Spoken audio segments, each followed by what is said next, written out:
Na tukirejea hapa nchini tuitazame hospitali ya Benjamin Mkapa, moja kati ya hospitali kubwa hapa nchini zenye teknolojia ya kisasa katika masuala mbalimbali ya matibabu, lakini hospitali hii imekuwa kwenye spotlight baada ya kushuhudiwa tiba za kibingwa zikianza kutolewa na nyingine pia zikiendelezwa ambazo zimekuwepo awali, lakini zaidi sana ni upandikizaji wa viungo na tukitazama pia mwelekeo wa upandikizaji wa viungo Tanzania katika mkutano wa kwanza wa upandikizaji viungo ambao unaratibiwa na hospitali hii, na tunaye hapa mkurugenzi mtendaji wa hospitali ya Benjamin Mkapa Profesa Abel Makubi. Nazungumza naye moja kwa moja akiwa kule Dodoma. Profesa, habari za Dodoma na karibu sana. Salama tu, habari za asubuhi. Salama kabisa. Tulikuwa hapa hivi karibuni tukizungumza mambo mengi kuhusu hospitali ya Benjamin Mkapa, lakini kwa sasa hebu tujielekeze moja kwa moja kwenye masuala ya upandikizaji wa viungo. Kabla ya kutazama huu mkutano ambao mnauratibu, hebu tuambie kwa muhtasari tu hali ya tiba hizi za upandikizaji viungo hapa nchini unaionaje? Asante sana. Kwanza inaonekana kwamba kuna mafanikio makubwa katika sekta ya afya, sasa katika kupanua huduma za ubingwa bobezi au ubingwa wa juu, ambapo sasa hivi tumefikia hatua ya kupandikiza viungo, na haya ni mafanikio ambayo yamefanyika ndani ya miaka hii 10. Hatukuwa na hizi huduma kule nyuma. Wagonjwa wengi walikuwa wanasafirishwa kwenda nchi za nje kwa ajili ya upandikizaji wa viungo mbalimbali. Lakini kuanzia mwaka 2017, 18 mpaka 19 mabadiliko makubwa yalifanyika ndani ya sekta ya afya, na baadhi ya hospitali zikaanza kutoa huduma ya upandikizaji viungo. Na Benjamin Mkapa tulianza mwaka 2018 na ndo tulipoanza kupandikiza mgonjwa wa kwanza kwa ajili ya upandikizaji wa figo. Kwa hiyo mimi naiona hii hali kwamba ni mafanikio makubwa katika uboreshaji wa huduma za afya nchini, na hivyo sasa kupunguza gharama kwa wananchi, lakini pia kupunguza matumizi kwa serikali. Lakini kubwa kabisa ni ile kuboresha huduma kwa wananchi na kuzisogeza karibu, ambao ndio matarajio ya wananchi wengi kutoka kwenye serikali yao. Mbali na upandikizaji wa figo ambao tumekuwa tukiusikia mara kwa mara, ni eneo gani lingine la upandikizaji ambalo angalau tumepiga hatua mpaka hivi sasa? Sasa hivi kwa sisi Benjamin Mkapa tuna huduma mbili za upandikizaji wa figo. Ya kwanza kama nilivyosema ni upandikizaji, tuna huduma mbili kwa ajili ya upandikizaji viungo. Ya kwanza kama nilivyosema ni upandikizaji wa figo ambao ilianza 2018, na ya pili ni upandikizaji wa uloto kwa watoto wenye selimundu, maana sickle cell, ambao tumeianza mwaka 2023. Lakini sio Benjamin Mkapa tu, kwa baadhi ya huduma kama ya figo pia Muhimbili National Hospital wanatoa hiyo huduma, na upandikizaji uloto kwa ajili ya magonjwa mbalimbali kama ya kansa pia wanatoa hiyo huduma. Lakini kwa sickle cell ndo sisi tumejikita kwenye hilo eneo specifically kwa sababu ya burden kubwa au mzigo mkubwa tulionao wa wagonjwa ambao wanazaliwa na sickle cell, takriban milioni 14, takriban 14,000 kila mwaka ambao wanazaliwa na sickle cell. Kwa hiyo sisi tumejikita kwenye hilo eneo. Lakini of recent pia hospitali ya Benjamin Mkapa imeweza kujengea uwezo hospitali ya Bugando, na kwa mara ya kwanza kabisa mwezi ulioisha waliweza kupandikiza mgonjwa wa kwanza wa sickle cell. Kwa hiyo huduma zinaendelea kupanuka. Kwa hiyo sasa wetu tunazo hizi, lakini kuna upandikizaji mwingine wa tunaita upandikizaji mdogo kwenye mfumo wa masikio pia, cochlear, Muhimbili wanafanya pia. Lakini pia kuna pia huduma za meno ambazo pia tumekuwa tukibadilisha meno kwa baadhi ya wagonjwa ambao wanahitaji hizo huduma. Kwa hiyo huo ndo upanuzi ambao tulionao mkubwa katika maeneo mbalimbali, na mwelekeo ni kwamba taasisi hizi zilizoko chini ya Wizara ya Afya ni kuendelea na upandikizaji katika viungo vingine kama moyo. JKCI wana mpango huo, lakini pia ini kwa maana ya liver, sisi Benjamin Mkapa tuko katika mpango huo, lakini na baadhi ya hospitali zingine zinaendelea. Lakini pia kuzipanua hizi huduma za upandikizaji figo na uloto kwenye hospitali zingine kama KCMC ambao na wenyewe wana interest katika hayo maeneo. Kwa hiyo kuna mwelekeo mkubwa wa kupanuka pia kwa hizi huduma kwenda kwenye hospitali zingine za kanda pamoja na za kitaifa. Na Profesa, itatuchukua muda gani sasa kuanza kutoa huduma hizo nyingine za upandikizaji wa viungo vingine kama ini na hivyo vingine ambavyo mmevitaja hapo? Ninavyofahamu, nimekuwa nikisoma taarifa za watendaji wenzangu, ni kwamba wana mipango hiyo, wanasomesha wataalamu, wamepeleka wataalamu kwenda kujengewa uwezo na pia maandalizi ya vifaa na miundombinu mingine. Huenda ndani ya miaka 5 ijayo tutakuwa tumeshapanua zaidi kwenda kwenye upandikizaji wa ini, lakini pia upandikizaji wa moyo katika baadhi ya taasisi.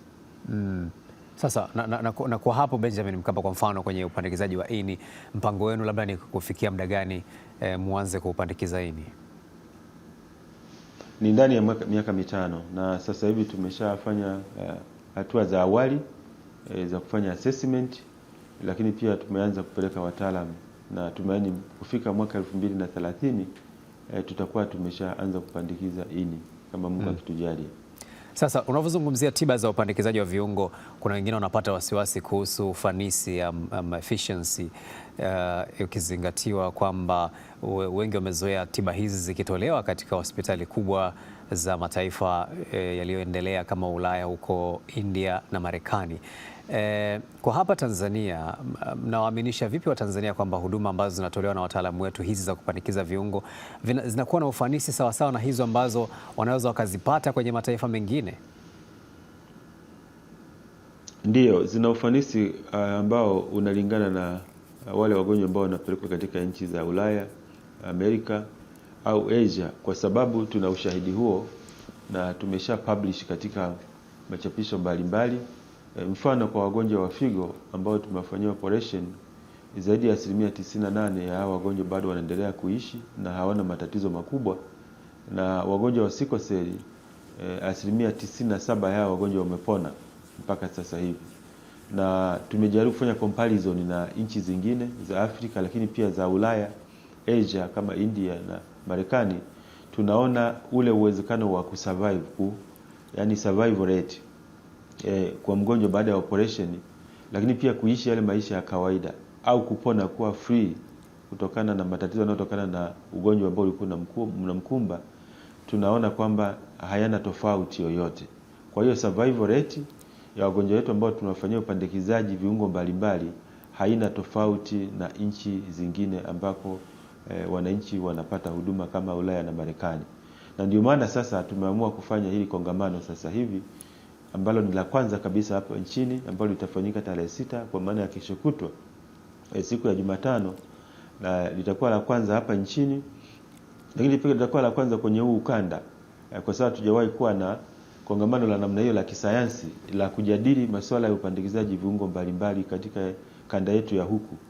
Kwa hiyo linafungua njia ya kushare utafiti, kushare uzoefu, lakini kushare haya mafanikio ambayo tumeweza kuyashuhudia katika nchi zetu za Afrika ikiwemo Tanzania katika swala la upandikizaji viungo. Kwa hiyo kujibu swali lako, matokeo ufanisi wa upandikizaji viungo hapa nchini una matokeo mazuri ambao hauna tofauti na mgonjwa kwenda katika nchi zingine.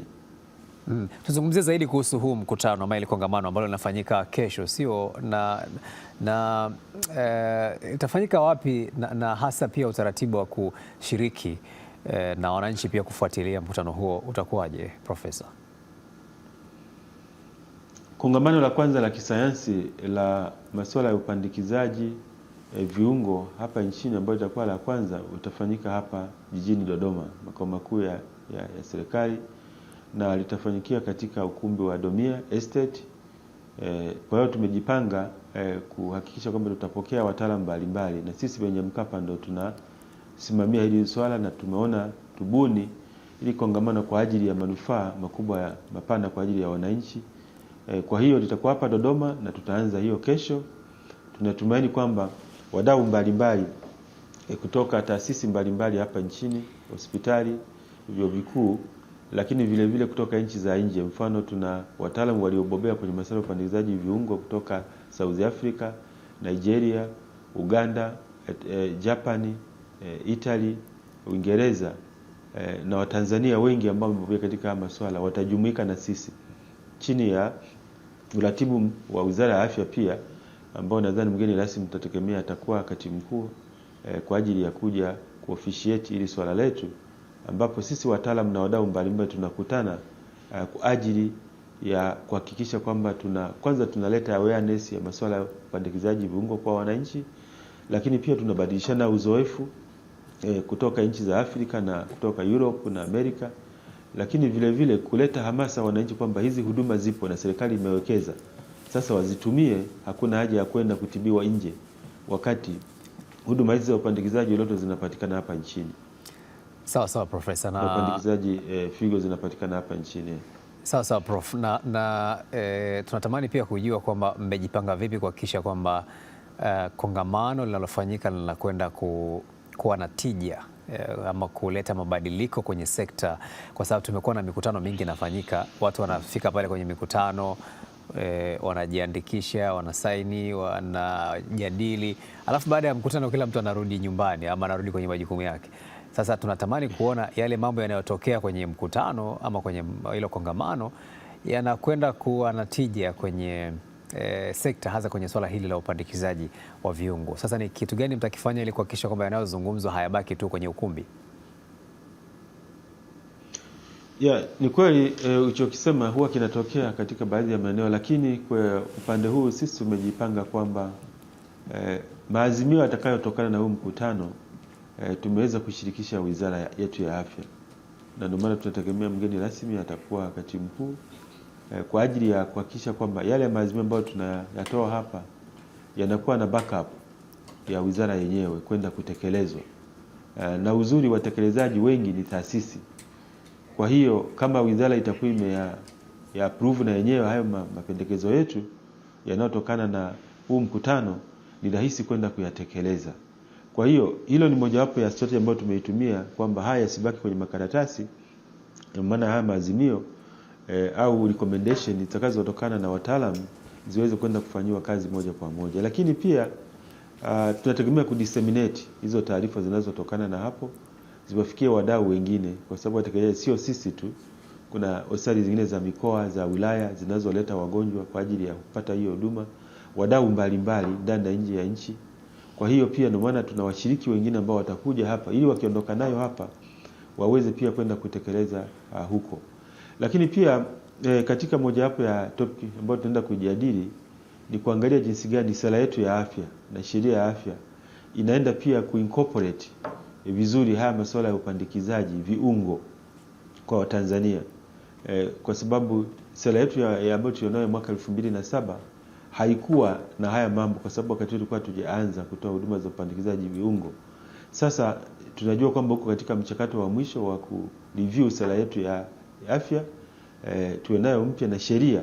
Sasa hii swala upandikizaji uloto likishawekewa sheria pia litakuwa na utekelezaji, maana kitabaki kutunga kanuni, na sisi taasisi ambayo tumeshaanza tayari kutekeleza tutakuwa katika namna nzuri ya strengthen, yani kuimarisha huduma pamoja na kuzipanua zaidi kwenda kuwafikia wananchi wengi. Kwa hiyo maazimio yatakayotoka hapa hayatabaki kwenye pepa, yatalindwa na sisi wataalamu, lakini pia wizara ipo ambao ndo msimamizi wa sisi kuhakikisha kwamba tunafanyia kazi, na sisi watendaji tupo kwenda kuyafanyia kazi. Naam, Profesa, nakushukuru sana na watakia kila laheri katika kongamano hilo. Tukutane Dodoma hiyo kesho. Asante sana. Nitoe wito kwa Watanzania wote, wataalamu wote kutoka hospitali mbalimbali, vyuo pamoja na wadau kutoka taasisi nyingine ndani na nje ya nchi waweze kushiriki kwenye hili kongamano hapo kesho, ambapo tunategemea Watanzania wengi wataweza kujua hatua ambazo serikali imefikia katika masuala ya upandikizaji viungo mbalimbali, ambao ni mafanikio makubwa sana kwa Watanzania. Asante sana. Nakushukuru sana Profesa Abel Makubi ambaye ni mkurugenzi mtendaji wa hospitali ya Benjamin Mkapa.